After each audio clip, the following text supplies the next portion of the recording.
안녕하세요, 여러분. 오늘은 인간관계의 비밀 공식에 대해 이야기해보려고 해요. 인간관계라는 주제는 나이가 들수록 더욱 깊고 복잡하게 다가오는 것 같아요. 청소년 시절에는 친구들과의 관계가 주를 이루고 젊은 시절에는 연애와 직장 동료들 사이의 관계가 중요했다면 중년이 되면 인간관계는 한층 더 다채롭고 깊어지죠.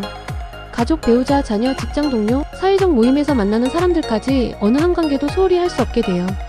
하지만 나이가 들수록 인간관계는 더 많은 고민과 갈등을 동반하기도 해요. 내가 잘못한 걸까?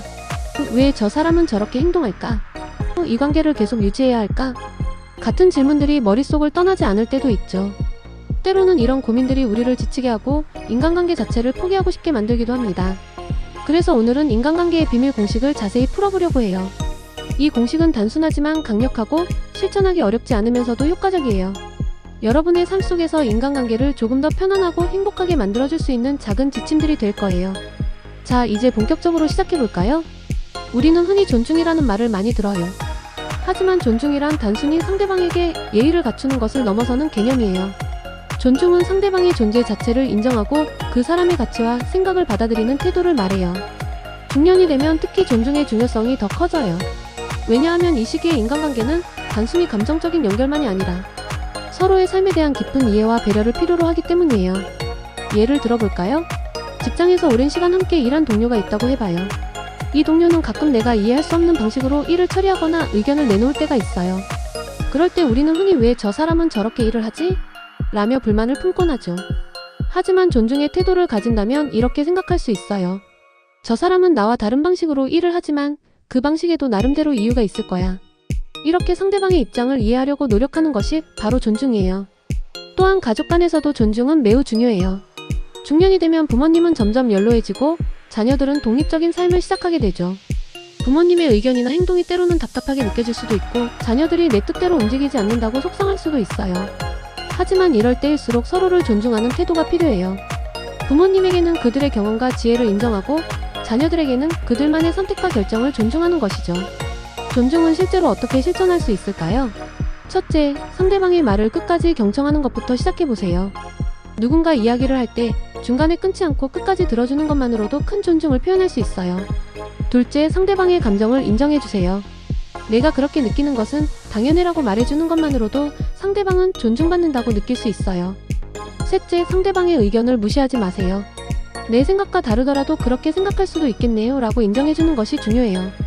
존중은 결국 상대방을 인격체로 대우하는 것이에요.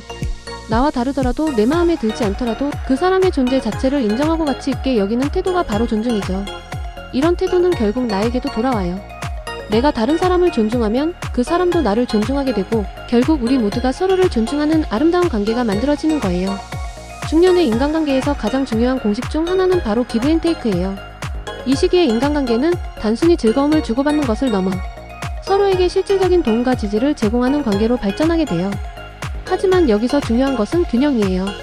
한쪽에서만 계속 주기만 하거나 받기만 하면 관계는 결국 무너지게 돼요. 예를 들어볼게요. 여러분에게 오랜 친구가 있다고 가정해봐요. 이 친구는 항상 여러분에게 도움을 요청하지만 정작 여러분이 힘들 때는 연락조차 잘 안 돼요. 이런 관계는 시간이 지날수록 피로감만 쌓이게 되죠. 반대로 여러분과 친구가 서로의 어려움을 나누고 도와주는 관계라면 어떨까요? 예를 들어 친구가 갑작스럽게 병원에 가야 하는 상황에서 여러분이 시간을 내어 함께 가주고 나중에 여러분이 힘든 일이 생겼을 때 그 친구가 기꺼이 도움을 준다면 그 관계는 더욱 돈독해질 거예요. 기브 앤 테이크에서 중요한 것은 계산적인 태도를 버리는 거예요. 내가 이번에 도와줬으니 다음엔 내 차례야 라는 식으로 접근하면 관계에 부담이 생길 수밖에 없어요. 대신 내가 너를 위해 할 수 있는 일이 있다면 기꺼이 할게라는 마음으로 다가가는 것이 좋아요. 그리고 내가 도움을 받았을 때는 진심으로 감사함을 표현하고 다음에 내가 도울 기회가 생겼을 때 기꺼이 나서는 거죠. 기브 앤 테이크의 균형을 잡는 것은 생각보다 어렵지 않아요. 먼저 상대방의 필요를 민감하게 알아차리는 것부터 시작해보세요. 누군가 힘들어하는 모습이 보인다면 무슨 일 있어? 내가 도와줄 수 있는 일이 있을까? 라고 물어보는 것만으로도 큰 도움이 될 수 있어요. 둘째, 도움을 받았을 때는 반드시 감사를 표현하세요. 내가 그때 도와줘서 정말 고마웠어. 덕분에 큰 힘이 됐어 라고 말해주는 것만으로도 상대방은 큰 보람을 느낄 수 있어요. 셋째, 내가 도움을 줄 수 있는 상황이라면 주저하지 말고 나서보세요. 때로는 작은 도움이 큰 변화를 만들어낼 수 있어요. 기브 앤 테이크는 단순히 물질적인 것을 주고받는 것만을 의미하지 않아요. 시간, 노력, 감정적 지지, 조언 등 다양한 형태로 나타날 수 있죠. 중요한 것은 서로가 서로에게 필요한 존재라는 것을 느끼게 해주는 거예요. 이런 관계 속에서 우리는 더 큰 안정감과 행복을 느낄 수 있어요. 갈등은 인간관계에서 피할 수 없는 부분이에요. 특히 중년에는 직장에서의 갈등, 가족 간의 갈등, 친구들과의 갈등 등 다양한 형태로 나타날 수 있어요. 중요한 것은 갈등 자체를 두려워하거나 피하지 않는 태도예요. 갈등은 오히려 관계를 더 깊게 만들 수 있는 기회가 될 수도 있어요. 갈등을 해결하는 가장 좋은 방법은 대화예요. 예를 들어볼까요? 직장에서 상사가 여러분에게 부당한 요구를 했다고 느낀 상황이라고 가정해봐요. 이때 속으로만 불만을 품고 아무 말도 하지 않으면 상황은 점점 더 악화될 가능성이 커져요. 대신 상사에게 조용히 다가가 이렇게 말해보세요. 저는 상사님의 의도를 이해하려고 노력하고 있지만 이번 요청은 제가 처리하기 어려운 부분이 있어서 말씀드리고 싶었습니다. 이렇게 대화를 시작하면 상사도 여러분의 입장을 이해하려고 노력할 가능성이 높아져요. 또한 가족 간의 갈등에서도 대화는 필수적이에요. 예를 들어 배우자와 의견 충돌이 생겼을 때 감정적으로 대응하기보다는 차분하게 자신의 감정을 표현하는 것이 중요해요. 당신 때문에 화났어 라고 말하기보다는 당신이 그렇게 말했을 때 나는 조금 서운했어 라고 표현하면 상대방도 방어적인 태도를 취하지 않고 대화를 이어나갈 수 있을 거예요. 갈등 해결을 위한 대화에는 몇 가지 중요한 원칙이 있어요. 첫째, 상대방의 입장에서 생각해보려고 노력하세요. 왜 저 사람은 그렇게 행동했을까? 라고 고민해보는 것만으로도 상황을 다르게 볼 수 있어요. 둘째, 감정을 조절하세요. 화가 난 상태에서는 좋은 대화가 이루어지기 어려워요. 잠시 시간을 갖고 마음을 진정시킨 후에 대화를 시작하는 것이 좋아요. 셋째, 비난이 아닌 나를 주어로 한 메시지를 사용하세요. 내가 잘못했어가 아니라 나는 이렇게 느꼈어라고 말하는 거죠. 갈등 해결은 시간이 걸리는 과정이에요. 한 번의 대화로 모든 것이 해결되지 않을 수도 있어요. 갈등 해결은 단순히 문제를 없애는 것이 아니라 서로를 더 깊이 이해하고 관계를 더욱 단단하게 만드는 과정이에요. 갈등을 피하거나 억지로 덮어두면 일시적으로는 편안할 수 있지만 시간이 지나면 더 큰 문제로 돌아올 가능성이 높아요. 예를 들어 배우자와의 갈등을 대화 없이 무시한 채로 넘어간다면 그 갈등은 마음속에 쌓여 언젠가 더 큰 폭발로 이어질 수 있어요. 반면 갈등이 생겼을 때 솔직하게 대화하고 서로의 입장을 이해하려고 노력한다면 오히려 그 갈등이 두 사람 사이의 신뢰와 애정을 더 깊게 만들어줄 수도 있어요. 예를 들어 배우자와의 대화를 생각해볼게요. 만약 배우자가 집안일을 도와주지 않아 속상한 상황이라고 가정해봅시다. 이럴 때 당신은 왜 집안일을 안 도와? 내가 혼자 다 해야 돼? 라고 말하면 상대방은 방어적인 태도를 취할 가능성이 커요. 하지만 나는 요즘 집안일 때문에 많이 지치고 힘들어. 당신이 조금만 더 도와주면 정말 큰 힘이 될 것 같아 라고 말한다면 어떨까요? 상대방도 여러분의 감정을 이해하고 행동을 바꾸려는 노력을 할 가능성이 높아져요. 또한 직장에서의 갈등도 마찬가지예요. 동료가 자신의 업무를 제대로 처리하지 않아 여러분에게 부담이 가중되는 상황이라고 해볼까요? 이럴 때 왜 당신은 일을 이렇게 대충 해? 내가 다 떠안아야 하잖아. 라고 말하면 관계는 악화될 수밖에 없어요. 대신 요즘 내가 맡은 일이 많아서 조금 힘들어. 내가 맡은 부분을 조금 더 신경 써주면 정말 도움이 될 것 같아 라고 말한다면 동료도 여러분의 어려움을 이해하고 협력하려는 태도를 보일 가능성이 높아요. 갈등 해결에서 중요한 또 다른 요소는 타이밍이에요. 아무리 좋은 의도로 대화를 시작하더라도 상대방이 준비되지 않은 상태에서 다가가면 오히려 역효과가 날 수 있어요. 상대방이 피곤하거나 화가 나 있는 상태라면 잠시 기다렸다가 대화를 시도하는 것이 좋아요. 예를 들어 배우자가 퇴근 후 지친 상태라면 바로 문제를 꺼내기보다는 오늘 하루 어땠어? 라고 물으며 분위기를 부드럽게 만든 후에 이야기를 시작하는 것이 효과적이에요. 마지막으로 갈등 해결 과정에서 중요한 것은 해결책을 함께 찾아가는 태도예요. 갈등의 원인을 파악한 후에는 서로가 만족할 수 있는 해결책을 함께 고민해야 해요.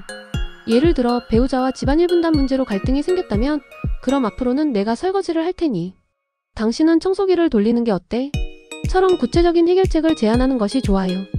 이렇게 서로의 입장을 반영한 해결책을 찾아가다 보면 갈등은 자연스럽게 해소되고 관계는 더욱 단단해질 거예요.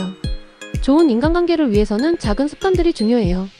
미소 짓기, 감사 표현하기, 칭찬하기, 약속 지키기 같은 사소한 행동들이 쌓이면 큰 변화를 만들어낼 수 있어요. 중년의 성인들에게는 특히 이런 작은 습관들이 관계에 미치는 영향이 커요. 왜냐하면 이 시기의 인간관계는 이미 오랜 시간 동안 형성되어 온 경우가 많기 때문에 작은 변화만으로도 큰 차이를 만들어낼 수 있기 때문이에요.